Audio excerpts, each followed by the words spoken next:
With all the excitement about Panasonic's newest announcement on the S5 II and the S5 IIX, I thought it would be an excellent time to review the S1H, its pros and cons, and my overall opinion 3 years after the camera's release date. So let's get down to it.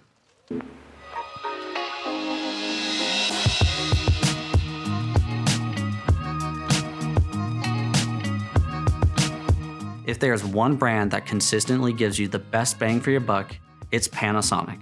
Their feature-rich ecosystem continually pushes the limit of what can be jam-packed into a hybrid camera. Starting with the exterior, we can see that the S1H has a plethora of buttons that can easily be personalized to fit any professional or hobbyist needs. This includes the 2 front function buttons, as well as the D-pad dial combo. On the front and back of the camera are tally lights to let the shooter and talent know when the camera is rolling. We also have a large start, stop, record button for video on the top and front of the camera, but you can always use the shutter release if it's more convenient.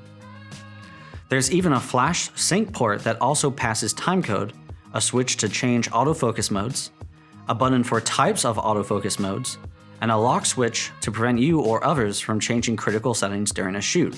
Looking at the left side of the camera, we have a full-sized HDMI, a USB-C connection for power delivery, the standard 3.5mm headphone and audio inputs, and a shutter release port.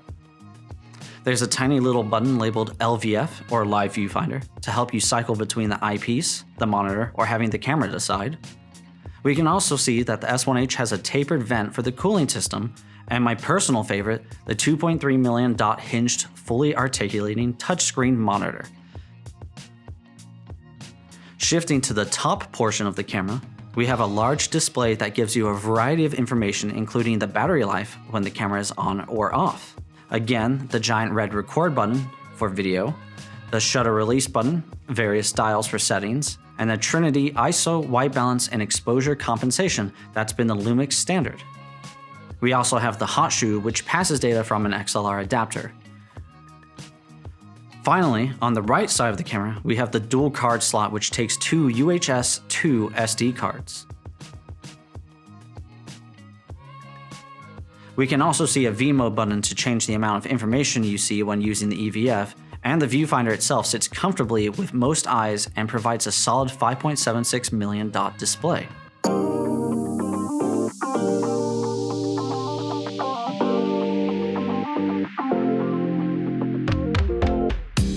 Focusing on the key internals of the S1H is a full-frame 24.2 megapixel CMOS sensor that shoots up to 24 frames per second in 6K 420 color bit, up to 60 frames per second in DCI 4K at 422 color bit, and just about everything below that with 14 stops of dynamic range. The camera also includes a 5-axis image stabilizer that's rated at 6 stops, all while being supported by a cooling system that vents out the side. Delving into the menu shows that Panasonic has given you everything they could. Features like anamorphic D-squeeze, a ton of video codecs and frame rates, the ability to shoot vlog but also output a LUT into the monitor or viewfinder for ease of use, HDMI raw output, built-in time-lapse function that converts all the photos into a final video, flicker decrease, a variety of color profiles, vectorscopes, histograms, and much more.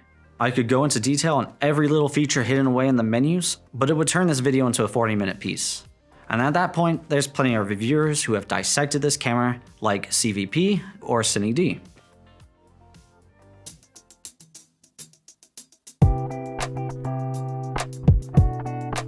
I've been using this camera for a variety of shoots, both video and photo, these last 3 years, and I can safely say that it has been the best video camera I've ever owned, and a good photography camera. As a professional who primarily shoots video, the ability to have so many video-focused features on hand has improved my workflow greatly, especially in tight deadlines. I can set the controls to what I need, and quickly dial in all the settings without having to swap between multiple menus. I have focus peaking, zebra, and magnification to make sure everything is spot on focus-wise. On the monitor, I have this amazing display that shows me all the information I need quickly, as well as the ability to dig deeper if I need to make changes. The tally light and red box indicators to let everyone know the camera is rolling from any angle you look. The top screen is great for quickly gauging settings and battery life. and the USB-C input for power is convenient, especially with an affordable power bank to extend the battery, plus the full-size HDMI with raw output for those bigger budget projects that demand the higher quality. Another massive benefit is the fan, as it allows continuous recording without any overheating issues to occur. And one would think that a cooling system with a vent would compromise the weather sealing of the camera, but for those more adventurous types, you'll be pleased to know that this camera is rated by Panasonic from -10°C to 40°C. Although, from my personal experience, it can survive greater extremes. For example, I was creating a time-lapse in Iceland of the Aurora Borealis with temperatures of -14°C and a wind chill that brought it down to -16°C. As for the other extreme, I've used the S1H during a heat wave in California with the temperatures peaking at 45°C. Moving on, the dual card reader isn't uncommon, but it's a great to have.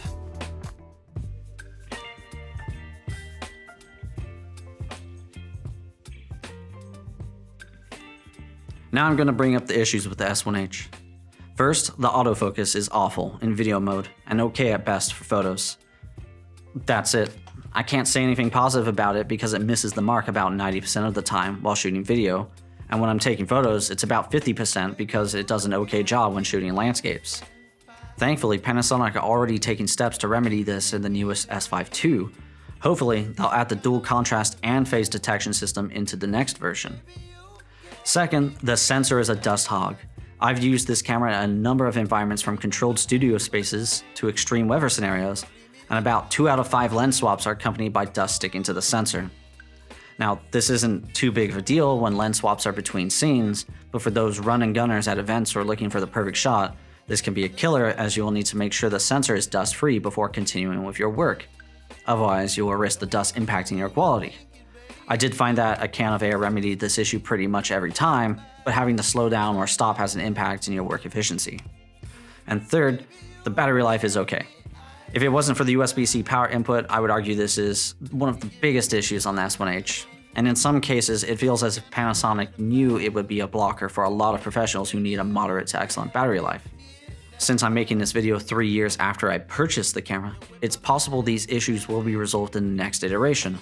But if only one thing from the previous list could be fixed, it needs to be the autofocus. Outside of that, there's a few other things I would love to see. I would love the next version of the S1H to have built-in ND filters, as someone who also works with the Sony FS7 on a daily basis, as well as used to shoot with the Canon C100 Mark II, it's just so convenient to have them on hand. I'd also like to see a pair of full-size XLR inputs. They could be integrated in the body, or they could do something similar to the FX3 or a C100 Mark II, where a handle is included and screws into the hot shoe mount. Finally, and I'm dreaming big with this one, I would love for the SD card port to be swapped out for M.2 SSD ports. The cost of M.2 cards has dropped significantly and would allow the camera to keep the USB-C for power while allowing internal raw recording, negating the need for a shooter to carry around an external recorder. And again, I know this is a very big ask, so maybe we can just get 2 USB-C ports on the camera, one for power and one for file output? With so much competition in the camera industry, it's overwhelming to find the perfect camera that will fit your needs. There's a number of great solutions from Sony, Canon, Nikon, Fuji, and Panasonic. Not one system will be the perfect camera. I personally went with Panasonic because they offered some of the best video focus features on the market with a solid set of photography features. Would I recommend the S1H? I would under certain conditions. If you're looking for a great daily driver that has a ton of video features to help you get the shot you're looking for, then yes. Otherwise, I'd redirect you to the S5 II as it's much more affordable and is essentially a reduced version of the S1H. With all of that in mind, I'd rate the S1H a 4.5 out of 5. It does a lot right, but slacks off in a couple of areas that could easily be fixed in the next version. Anyway, I hope you liked the video. I'd love to hear your thoughts in the comments below, and thank you for observing.